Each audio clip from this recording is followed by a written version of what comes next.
सोना गरीब आवाम की पहुंच से दूर हो गया, कीमतें आसमान से बातें करने लगी। आज भी सोने की कीमतों में बड़ा इजाफा रिकॉर्ड किया गया। मुल्क में आज सोने की फी तोला कीमत में 1000 रुपए का इजाफा रिकॉर्ड किया गया है।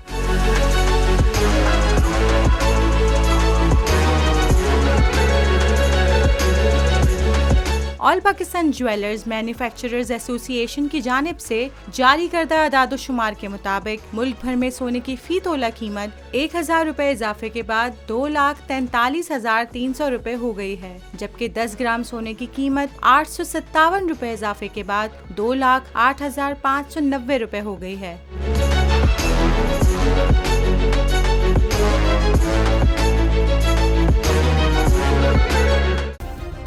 सब्सक्राइब करें और बेल दबाएं ताकि कोई खबर रह न जाए।